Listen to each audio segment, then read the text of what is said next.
안녕하세요. 유성만리 유학의 길을 묻다 진행을 맡은 이상진입니다. 유성만리 유학의 소리가 멀리 퍼져나가기를 바라는 마음으로 편성된 프로그램입니다. 각 시대마다 국가의 통치 이념이었던 우리 유학이 현대 사회에서 어떠한 영향을 미칠 수 있고 어떤 의미를 가질 수가 있는지, 그리고 앞으로 이러한 유학이 우리 현대 사회에 어떤 도움을 줄 수 있는지에 대해서 우리 유학의 전공자, 그리고 유학 관련 대표님들, 그리고 전통문화와 유교 문화권에서 활동하고 계신 대표님들을 모시고 진행을 해보도록 그렇게 하겠습니다. 오늘 이 자리에는 한국서예문화학회 이영자 회장님을 모셨습니다. 회장님 안녕하십니까? 예, 안녕하십니까? 회장님, 먼저 유성만리 유학의 길을 묻다 시청자분들한테 인사 말씀 좀 부탁드리겠습니다. 네, 안녕하십니까? 방금 소개받은 이영자입니다. 오늘 유성만리 유학의 길을 묻다에서 여러분을 뵙게 되어 무한히 영광스럽고 감사하게 생각합니다. 네, 우리 회장님 오늘 귀한 걸음을 해주셨는데요. 앞으로 1부와 2부로 나누어서 1부에서는 우리 이영재 회장님의 인생 철학과 그리고 활동에 대해서 들어보는 시간을 갖도록 하고요. 우리 2부에서는 우리 한국서예문화학회의 활동과 비전 이런 것에 대해서 이야기를 나눠보도록 그렇게 하겠습니다. 먼저 우리 회장님께서는 안동대학교 한문학과를 졸업하셨다고 들었습니다. 특별히 한문학과에서 공부를 하게 되신 그러한 계기나 배경이 있으신가요? 예, 저는 태계 선생 14세 손으로 유교 가정의 가풍 속에서 자랐습니다.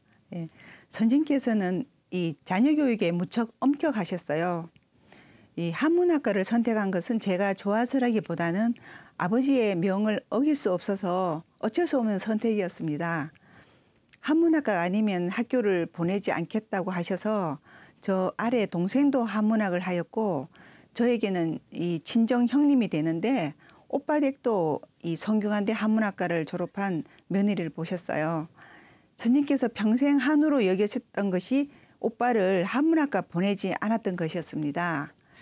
선생님께서는 한문의 중요성을 애초에 아셨고 이 평생 태계 선생의 글을 곁에 두시고 늘 읽으시면서 저희들 교육에 힘쓰셨습니다. 지나고 나니 아버지 말씀이 옳았고 지금도 저는 늘 마음속으로 아버지께 감사한 마음을 지니고 있습니다. 네, 우리 회장님께서는 그 한문학과를 졸업을 하시고 성균관대학교 유학대학원에서 석사를 마치시고요. 이어서 설학 박사 학위를 여기서 취득을 하셨죠. 근데 한문학과가 아닌 유학대학원에서 석박사를 하신 특별한 이유라도 있으신 건가요? 예, 어려서 부친께서는 저에게 항상 이 한문과 서예를 늘 접하도록 하셨습니다. 그런데 시집을 가자마자 이 남편 따라 3년간을 이탈리아에서 머물렀습니다. 이 남편의 학업이 끝난 후에 제가 못다한 공부를 계속하고 싶어 지금은 자꾸 하셨지만 여초 김응현 선생님께 이 서예 이론과 실기를 병행해서 공부하였습니다. 그러던 중에 여초 문화에서 함께 공부를 하시던 안병철 선생님께서 성균관대 유학대학원에 서예 전공이 생기니 지원해보라고 권유하셨습니다. 당시 여초 선생님께서 이끄신 동방연서에는 이론과 실기를 병행해서 체계적으로 지도를 해오셨는데 제가 그때 여초 선생님께 실기를 따로 배우면서 이론을 최고 과정까지 5년을 마친 터라 용기를 내어 지원을 했고 석사 후에는 좀 더 철학적인 면을 심화하고 싶어서 박사까지 하게 되었습니다. 네, 우리 회장님께서는 집안의 가풍도 그러시고 그리고 인생 자체가 우리 유학과 진짜 밀접한 관계가 있으신 것 같은데 특히 유학을 또 전공을 하시면서 느끼신 점이나 또는 그리고 특별하게 생각나신 에피소드 있으시면 하나 좀 소개 좀 해주시죠. 예, 제가 비록 이 부모님께 등 떠밀려서 시작한 공부였지만 어느 순간부터 이 공부가 더없이 좋아졌습니다. 한문과 서예를 공부하고 결국 태계와 주역으로 박사과정을 거친 후 저의 활동과 역할이 저의 마음과 딱 부합된 삶을 살고 있는 것 같아서 참 좋았습니다. 태계 후손으로서 태계를 연구하고 또한 그 정신이 기본이 되는 주역에 임하게 된 것은 조상의 음덕으로 지금의 제가 있게 되지 않았나 하는 생각을 떨칠 수가 없습니다. 마치 어떤 보이지 않는 거대한 힘에 의해 이끌려가는 듯한 느낌을 받고 있습니다. 네, 어떤 힘 이런 그 말씀을 하시니까 네. 더욱 더 정말 체득화되어서 있으신 것 같아요. 그 유학이라고 하는 게요. 우리 회장님께서는 석사 논문은 왕희지의 도가 사상과 서해 정신으로, 그리고 박사 논문은 퇴계 이황의 경사상 연구로 쓰셨다고 들었습니다. 네. 약간 그 성격이 틀린 것 같은데 그렇게 틀린 어떤 그 분야로 논문을 쓰신 이유가 있으신가요? 예. 유학대학원에서 미학과 철학을 함께 공부하면서 세상 사람들이 퇴계를 존중하는 이유가 무척 궁금했습니다. 후손으로서 퇴계 정신에 대해 모르고 있는 것이 무척 부끄러웠어요. 이러한 부끄러움에서 시작된 관심과 궁금증이 저를 이쪽으로 이끌지 않았나 싶습니다. 대학원에 다니며 임계 이교희 선생님께 여러 해 주역을 배우다가 격주로 이 문경에 계신 임계 선생님 부친이신 이운옥 선생님을 모시고 주역을 계속 공부하였습니다. 공부를 해가면서 이 주역 건계 공계가 퇴계 리와 기론을 구축하는 근거가 되는 것을 느끼게 되어 우선 소논문으로 써보려고 선생님께 여쭈었더니 가능하다고 하셔서 용기를 내어 논문을 쓰게 되었어요. 이 성리학의 뿌리가 주역이라고 말할 수 있겠다는 신념이 생겼죠. 주역이 자연 철학이고 이 퇴계 철학 또한 자연 철학이니 그 뿌리가 주역에 근원한다는 확신 속에 이 시작된 논문이었습니다. 그래서 이 주역의 건곤을 근본으로 하는 퇴계 이기론과 성존론이라는 소논문을 쓰게 되었습니다. 퇴계의 경사상을 이해하려면 그 뿌리인 이기론을 알아야 됨을 느껴서 우선 주역에 몰두하였던 것입니다. 그래서 박사 논문을 주역에 기반을 둔 퇴계 사상에 대해 공부를 하게 되었습니다. 그 결과 퇴계 철학에서 소위 영과 소당연의 역학적 연원에 관한 연구라는 제목으로 소논문을 발표하였고, 이러한 계기로 지금도 이 주역 사상을 근본으로 하는 성리학을 공부하고 있으며 이 자연스럽게 서예 부분에서 주역의 이론을 근간으로 미학적 지평을 넓혀가고 있는 중입니다. 네, 우리 회장님께서 이 주역을 기반으로 하셔서 우리 그 퇴계 사상까지 또 연구를 하시고 또 활동도 많이 하고 계셨던 것 같습니다. 학위 취득 후에 우리 그 퇴계 선생님과 관련된 일을 하고 계셨던 활동 이런 것에 대해서 몇 가지 좀 소개 부탁 좀 드리겠습니다. 네, 국제퇴계학 연구회 회장님이신 이광호 선생님을 모시고 지금 퇴계학을 전공한 분들과 함께 이 퇴계학 연구원에서 매주 금요일 고정 강독을 하고 있습니다. 퇴계 선생님께서 옛사람들의 훌륭한 잠과 명 가운데 마음 수양에 절실한 것을 모아 엮으신 고경중마방을 번역해서 2019년에 퇴계 선생이 엮은 옛사람들의 마음 읽기란 제목으로 출판하였고, 지금은 주자와 스승 연평 이통이 묻고 답한 연평 단문을 번역하고 있습니다. 또 한 학기에 2번 정도는 퇴계 선생 문인들을 연구하여 발표하는 학술대회도 이루어지고 있습니다.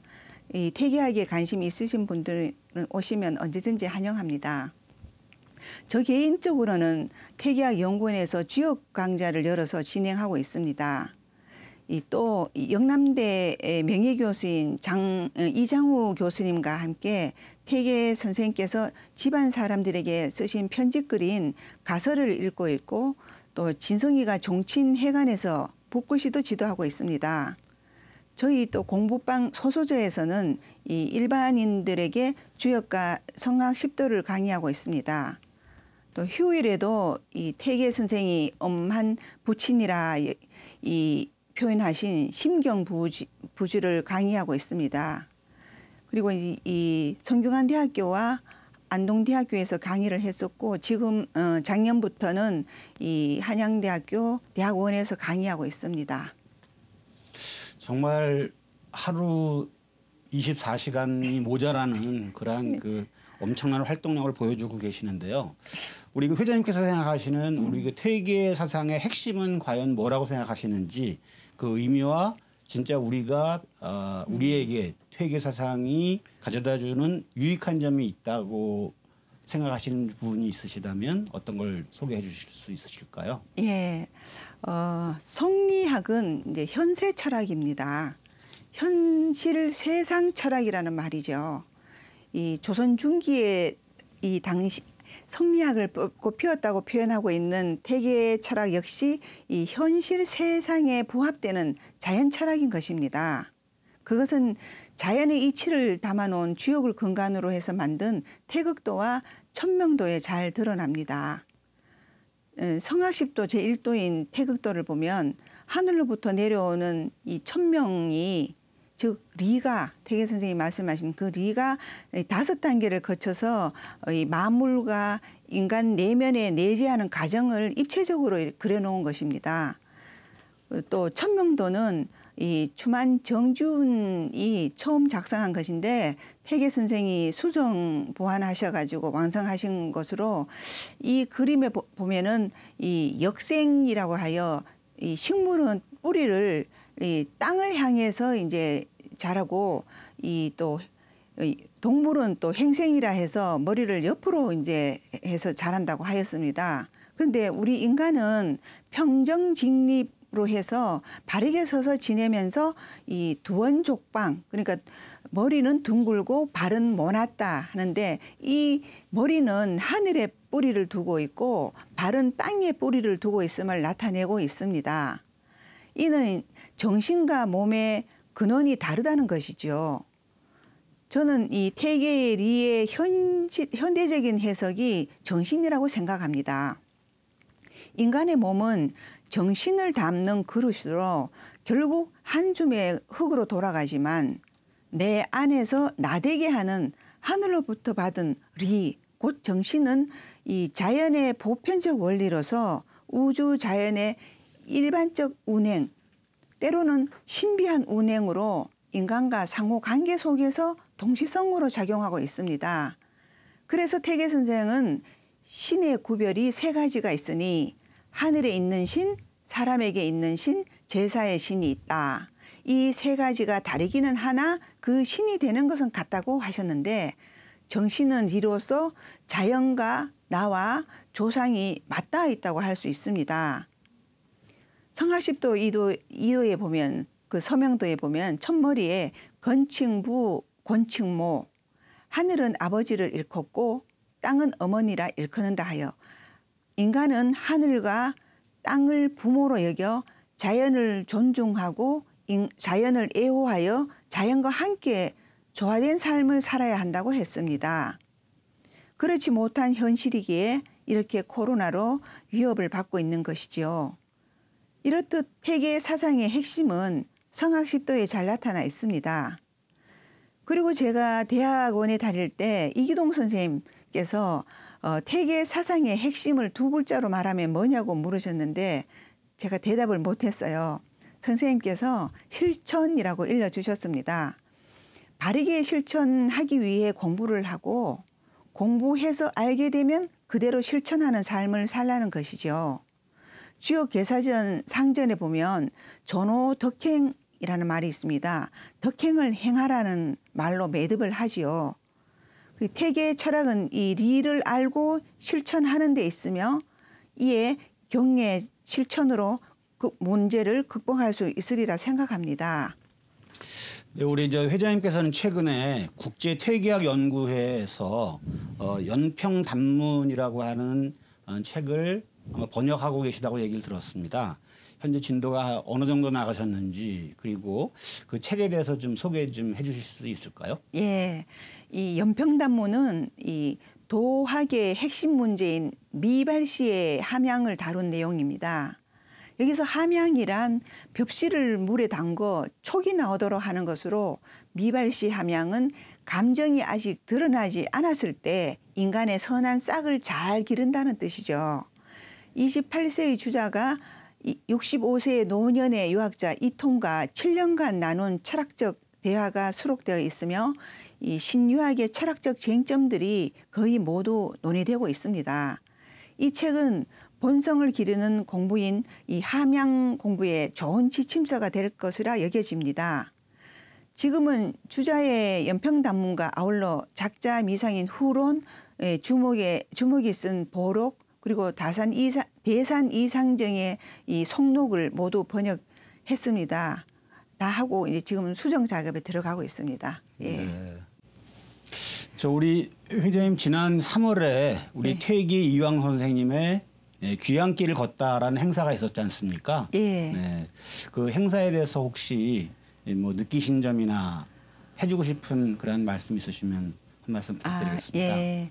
태계 선생님께서 저도 이제 지금 이제 3년 차 한 걸로 제가 기억을 하는데 매번 가봤습니다. 이 첫 출발부터 걷는 거는 항상 갔었었는데 태계 선생이 한 68세 때 서울에 올라오십니다. 이 올라오셔가지고 선조 임금한테 이제 경연을 이제 하시는데 이 경연하시는 게 선조 임금이 17세셔서 어려운 거를 다 이해하시기가 좀 어려우셨던지 몇 번 하시고는 이거 계속 하실 수도 없는 상황이고 하셔가지고 서울에 계시면서 한 2달 만에 제가 알기로는 2달 만에 성악 10도 그동안 공부해 오셨던 것을 거기에 다 녹여셔가지고 이게 성악 10도를 다 만드셨던 걸로 압니다. 2달 만에 만드셔서 그거를 이제 선조 임금께 그걸 바치시고 그리고 이제 하양을 하셨습니다. 69세 때 하양하시고 70대 돌아가셨으니 오래 계시기 어려운 상황이었다고 봅니다. 예. 이 정도로 해서 우리 퇴계 선생님에 대한 어떤 질문은 그만하고 다음에는 우리 서예 관련해서 몇 가지 질문을 드리도록 그렇게 하겠습니다. 현재 회장님께서는 어떤 단체에서 활동을 하고 계신지 그리고 그 단체에 대한 소개 좀 부탁 좀 드리겠습니다. 네. 유학대학원에서 이 동양미학 서예 전공 이 모임에서 동문들이 활동하는 성류서예전에 제가 참여하고 있습니다.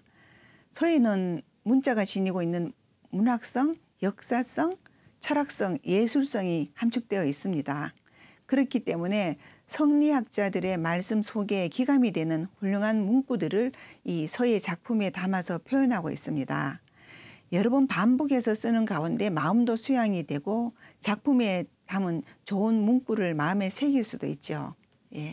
네, 우리 회장님께서는 현재 한국서예문화학회 회장으로서 그 학회를 이끌고 계시는데 이 활동은 언제부터 하셨고 그리고 이 활동을 하시게 된 특별한 계기가 있으신지요? 예. 20년 전 성균관대 이 유학대학원에 이 동양사상문화학과 서예학 전공이 생겼습니다. 그때부터 서예학 전공이 만들어지는데 공헌을 해주신 이 송하경 선생님께서 서예 이론의 학술적 비평에 대한 중요성을 강조하셨고 석박사들의 학술 활동의 중요성이 제기되어서 이 학회가 만들어지게 되었습니다. 20년 동안 이어져 오고 있으며 제가 이 9번째 회장에 취임한 것입니다. 처음에는 낯설고 몸에 맞지 않은 옷을 입은 것 같이 어색했는데 지금은 좀 나아졌어요. 남은 기간까지 열심히 해서 좋은 성과를 만들고 싶습니다. 네, 우리 회장님께서 이끌고 계시는 서예 문화학회 관련해서는 다음 또 2부가 또 진행되고 있기 때문에 예정돼서 있기 때문에 그때 조금 더 자세하게 알아보도록 그렇게 하고요. 우리 회장님께서 활동하시면서 가장 보람 있고 그리고 즐거웠었던 일 또는 가장 힘들었었던 일 있으시다고 하게 되면 한 가지씩 좀 소개해 주시죠. 네. 2022년 작년에 영양 두들마을에서 학술대회를 개최한 것이 가장 보람된 일이었습니다. 두들마을은 이 태계학맥을 이은 가람 이현일 선생의 부친인 석계 이시명 선생의 종택이 있는 마을입니다. 석계 선생의 그 부인인 정부인 장시인 장계향 선생은 시서화를 겸비하셨고 이 최초 한글 요리서인 음식 디미방을 지은 여성 군자입니다. 유물관과 이 문화체험 교육관이 있어서 이러한 학술대회나 행사를 하기에 아주 적합한 장소였지요. 이곳에서 태계 선생의 경사상과 예술과 도예의 형식과 실천이 일치하는 태계 예술 정신을 논문 발표 주제로 하여 석박사들의 발표가 있었습니다. 이곳에서 있었던 이틀 동안의 학술적 업적과 옛 선현의 정신이 융합되어 아주 의미 있는 행사가 되었다고 생각합니다. 네, 우리 회장님께서 지금까지 살아오시면서 우리 회장님만이 가지고 계시는 인생 철학이 있다면 어떤 걸 말씀해 주실 수 있으실까요? 네. 제 인생 철학은 더불어 함께 살아가는 세상을 꿈꿉니다. 주역 중청 건께 구오효를 보면 나는 용이 하늘에 있으니 대인을 봄이 이롭다 했습니다. 또 구이호에서는 나타난 용이 밭에 있으니 대인을 봄이 이롭다 했습니다. 여기서 구오효의 대인은 구이호입니다. 아무리 능력 있는 지도자라 할지라도 도움을 주는 훌륭한 조력자가 없으면 이를 이룰 수 없습니다. 또 구이호의 대인은 구오효입니다. 아무리 능력이 있는 사람이라 하더라도 자기를 이끌어줄 상사가 없으면 진보할 수가 없습니다. 그러므로 인간은 사회적 동물로 서로 배려하고 도우며 힘을 합해 조화를 이루면서 살아가야 바람직하다고 봅니다. 살면서 다소 손해 볼 일이 발생할지라도 자연의 이치를 담은 주역에서는 손깨가 단순히 손해를 말하는 것이 아니라고 합니다. 문왕께서 내 것을 덜어내어 손해인 것 같지만 손해보고도 정신을 정직하게 가지면 반드시 복이 들어온다고 하셨습니다. 복이란 황금 덩어리가 하늘에서 뚝 떨어지는 것이 아니고 삶 속에서 문제가 닥치더라도 어느 순간 일이 순리대로 술술 잘 풀려나가는 것을 말하지요. 선행은 보이지 않는 참된 진리로서 하늘의 밝음과 하나가 되어 생생하는 기운의 소지자로 주변을 밝히기 때문입니다. 네, 우리 회장님의 생생 기운이라고 하는 말씀을 들으니까 막 힘이 막 나는 것 같습니다. 네. 회장님께서 우리 시청자분들한테 꼭 얘기해주고 싶은 어떤 유학 정신 이런 게 있다면요? 예, 제가 생각하는 유학 정신은 하늘이 부여한 인간의 순수 정신을 실천하는 것입니다. 인간의 순수 정신을 실천하기 위해서는 태계의 경사상에 주목해야 합니다. 아무리 물질 세계가 지배하는 현 시대일지라도 영원히 간직되고 이어나가야 할 중요한 부분은 인간의 순수한 마음이 지속 가능한 정신이 될 것입니다. 따라서 유학 정신은 물질 만능주의의 피해가 일어나는 현재와 미래 사회를 구제할 수 있는 유일한 해법이라 생각합니다. 태계 선생의 에피소드로 예를 들자면 생사를 넘나드는 상황 속에서도 이 조매화 나무에 물을 줘라 하시며 생물의 소중함과 그 정신을 실천하고자 하셨던 모습에서 현대를 살아가는 우리들의 유약한 정신을 한번 돌아봐야 할 시점이 아닌가 여겨집니다. 네, 오늘 우리 회장님께서 귀한 걸음을 해주셨는데 우리 유성만리 유학의 길을 묻다 시청자분들한테 덕담 한마디 부탁드려도 될까요? 예, 우리 유학은 이 사만 시대 이전부터 지금까지 중심 사상으로 내려오는 이 민족의 원형이자 뿌리입니다. 불교나 기독교는 그 이후에 들어와 유학 위에 더 씌워진 역사라고 볼 수 있죠. 뿌리는 보이지 않지만 생명력을 지니고 있습니다. 조상을 모시는 제사의식이나 부모님께 아침 저녁으로 문안 전화 드리는 인사 예절이나 일상에서 사람들과 예의를 맞게 관계하는 모든 패턴들이 우리의 그 유학인 줄을 모릅니다. 그것이 원형이고 뿌리이기 때문에 드러나지 않는 것이죠. 마치 공기에 비유할 수 있을 것 같습니다. 그래서 주역에서 공자님께서는 일반인들은 사용하면서도 모른다고 표현하셨습니다. 그럼에도 불구하고 지금까지 유학에 관한 방송 매체가 없었다는 것은 아쉬운 일입니다.